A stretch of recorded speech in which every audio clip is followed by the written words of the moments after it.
When We Disagree is a show about arguments, how we have them, why we have them, and their impact on our relationships and ourselves. We live in an unpersuadable age. That is, on many of our social and political problems, it feels like there's no room to come together. If we talk about the 24 election, the 20 election, any election really, or an issue or a global conflict or global warming, for instance, it feels like there's only the possibility of further division, not connection. But is this true? Is there really no room for building bridges? One way forward is a simple one, and that's curiosity. Instead of shutting out beliefs that are different from my own, we can try to maintain curiosity about what someone believes, how they justify their belief, and what would lead them to this belief in the first place. Then, when you're actually in the room listening to someone express a belief you don't support, try to listen actively without A, waiting for your turn to argue, or B, spending your quiet time thinking of all the ways this person has completely lost it. To be sure, curiosity is not the same thing as support. Being interested in other ideas and what leads people to them is not endorsement. It is merely the first step in humanizing our beliefs and making person-to-person connections while we disagree. I'm Michael Lee, Professor of Communication and Director of the Civility Initiative at the College of Charleston. Our guest today on When We Disagree is Morgan Lasher, Chief Community Officer at Unify America, which promotes the power of different perspectives. If you would like to practice disagreeing respectfully, you can sign up to do so across 16 hot-button issues at unifyamerica.org. Morgan, tell us an argument story. All right, thanks for having me on. So my argument story is connected to my time as a school board member at the Akron Public School System. In February 2018, I was appointed to fill a vacant spot on the school board. I was such a newbie to local politics. I didn't know how to fundraise for myself. I didn't know how to ask for help. I'd never attended like a local party meeting. I'm a registered Democrat, which will come into my argument story here in a second. So I'm such a newbie. I don't understand the local politics world. It's kind of the background. So in the fall of 2019, I had to campaign to be elected, which I also didn't really know how to do. I did know I needed yard signs, and I also knew that there were two other people who were going to be elected as part of this. We're electing 3 new school board members. And this was a really high functioning school board, which is kind of hard to imagine. It was hard to imagine then in 2018-19, even across the state of Ohio. I just felt really lucky to be with this group. We had different perspectives, different experiences, but I think we also believed in the like collective wisdom that all those experiences combine. So I'm ready to run my campaign. And I put my yard sign in my front yard, but I also put another yard sign in my front yard, and it is a Republican. I'm a registered Democrat. I put a Republican yard sign in my yard. It is a person who I sat with on the board, and I always found his perspective incredibly valuable because his mind worked so differently than mine did. I learned so much from him about our financial situation. He was always the first, if 4 or 5 of us are in an elevator, he's the first one to be like, nobody talk business. There's like, where's the sunshine? We got to do this publicly. Nobody talk business. Like, he was so good at that stuff and taught me so much. And I felt like it was really important that his voice stayed on the board. It turns out that's not an especially popular thing to do in a local party, which I totally understand, because at the time, the local Democratic Party is also fighting back against national trends. They're really scaring them. There's all this other national party stuff going on. So when I throw up a Republican sign in my yard, I immediately get a phone call, like within hours. I'm not sure even how they knew, but I get a phone call from our county-wide Democrat leader. What was the nature of that call? He said, "Okay, Morgan, what are you doing? We cannot support you if you are going to put a Republican sign in your yard. We can't do it." And by the way, our mayor, who's also a Democrat, had this person sign in his yard too. It's like, that's my next call. You can't do that. That's not how any of this works. What And was if you the keep the reason? sign up, we won't support you for the next 4 years. Was there a reason given as opposed to why they would withdraw total support because you were expressing symbolic support for a Republican? Yeah, I mean, I think the big reason it was like I'm not being a good Democrat if I'm supporting a Republican. So I got this message of like, okay, my it is unhelpful to want to work across party lines because you can't actually be elected. Now, that's not the reason that I lost the race. I didn't know how to run a campaign. Um, but I think it was a really fascinating um, disagreement that I did not do particularly well. So on Mm. that phone call, I listened and I didn't say very much. And when I hung up, I immediately called my Republican fellow board member and said, Tim, this is what just happened. And he, before I even said anything else, he said, get it out of your yard. Pull that sign right now. And I did. And I'm I don't think it was my finest decision point to actually take the sign out. And I wish I would have thought more about why I put it in there in my yard in the first place and had a bigger conversation with my community and with my constituents at the time about what this means, why I put it up there. I wasn't trying to silence voices or to support the Republican Party, but from a makeup of a 7-person board, what it means to have different perspectives and how that actually benefits students by having the different perspectives on the board. So going back, I want to cover a lot about what you think you would do differently and larger lessons you've learned. But just to clarify the arguments in turn, or at least as you saw them or heard them, you get a call from a Democrat honcho saying, "What are you doing? You're not being a very good party member here because we're trying to win all these races, and you're trying to win one race and promote this guy in a different race." You don't Exactly. say Totally much. understand their perspective. You don't say much in response. You're kind of surprised, shocked. Is that fair? Yeah, I think that's fair.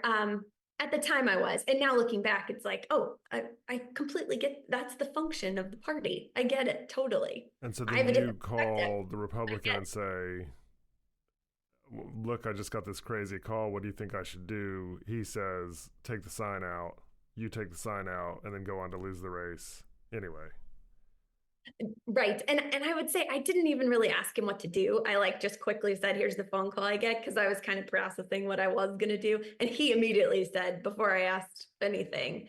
And I didn't think I even wanted to pose it to him as a question, but he jumped in and was like, take that out, Yeah. take it out of your. Can you get back in your head then and then with a more fully formed version now, especially given your career post 2019, what your rationale was for putting the two signs up?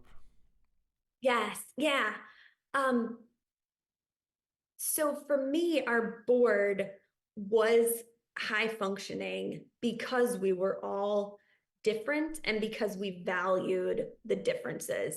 Um, that the Republican candidate was an especially astute listener, was a person who brought different arguments to the table that I found really, really valuable. Even if I didn't agree with them, they made our conversations better. I think they made our decisions better for the school and the community and the students too.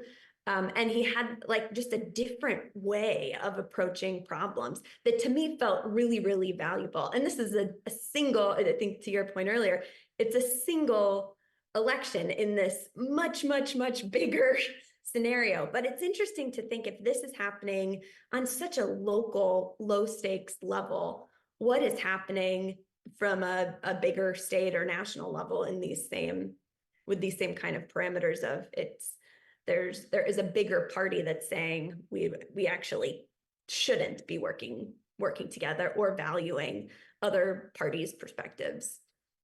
Is there some part of you that wishes you could go back and have a do over here and kind of run a different campaign that says, "I'm not your normal type of Democrat. In fact, I'm getting pressure to toe the party line and I'm bucking them.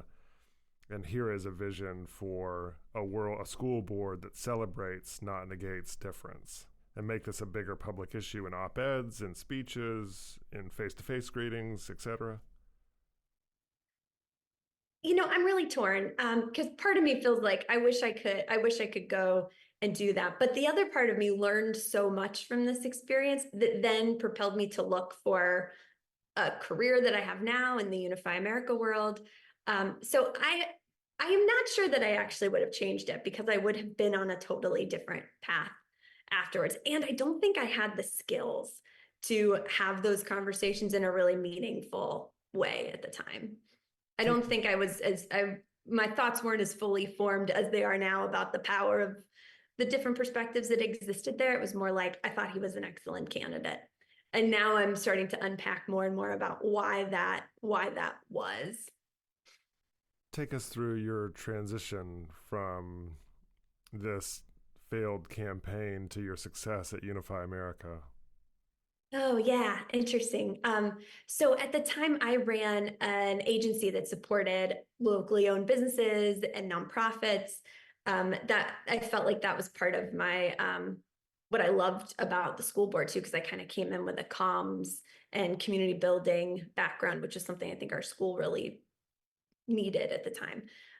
So after the election, and then the COVID-ness of it all, I started to look around for what could possibly be who else is working on issues about depolarization or problem solving, not in spite of differences, but like using differences as a power and not as this like weapon that we have against each other. Who was doing that in the world? So I started to look at programs, education. Could I go back to school to learn more of this stuff? I looked at a program at Northwestern and happened to stumble into a job description that was out of Evanston in Chicago, Illinois, and then met the founder of Unify America who said, "Hey, we're starting this thing and we're looking for a person to run communications, marketing, community. Uh, what do you think?" And it just felt like absolute kismet Hmm. using my comms background, but also my short experience in the political world. In sum, this campaign, this disagreement were vital educational experiences to you about our political culture and in terms of shaping your professional priorities. In other words, this loss was kind of essential.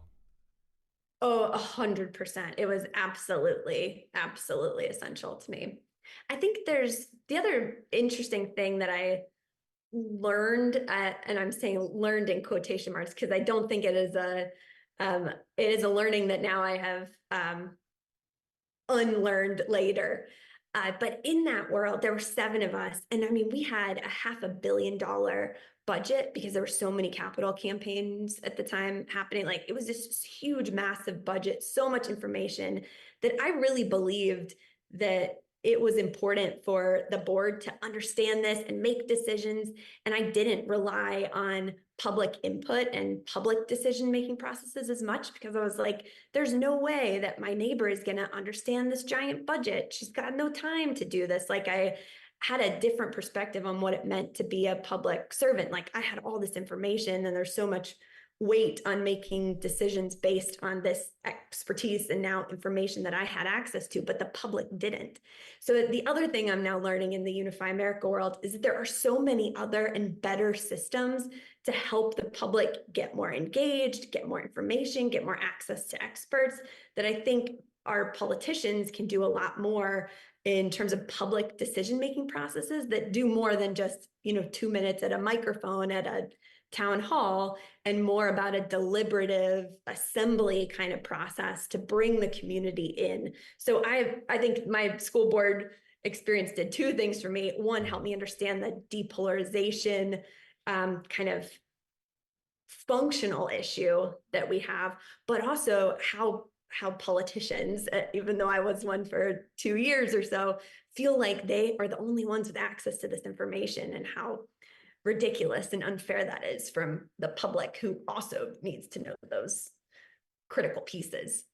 It seems like we have a real investment in red meat, anger culture, and soundbite culture in the political process, meaning politicians have at least two incentives that I can think of off the top of my head to touch hot button issues as quickly as possible and not get into the weeds about policy. One It seems like the more deeply informative the information is, that works against emotional agitation or activation. So stay high level and get people fired up, not get in the weeds. And then second, maybe that's motivated by a kind of basic cynicism about how much information the regular American folks can really handle.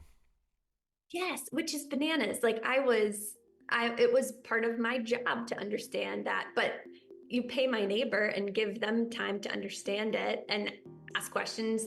They could also make the same decisions, if not better decisions, because they're coming from different experiences and perspectives. So now reflecting on that experience, I'm glad that I am seeing more and more tools in the US and beyond to actually engage the public in real decisions and not just this like quick input feedback thing. Morgan Lasher, thank you so much for being on When We Disagree. Thank you. Thank you so much. When We Disagree is recorded at the College of Charleston with creator and host Michael Lee. Recording and sound engineering by Jesse Kunz and Lance Laidlaw. Reach out to us at whenwedisagree@gmail.com.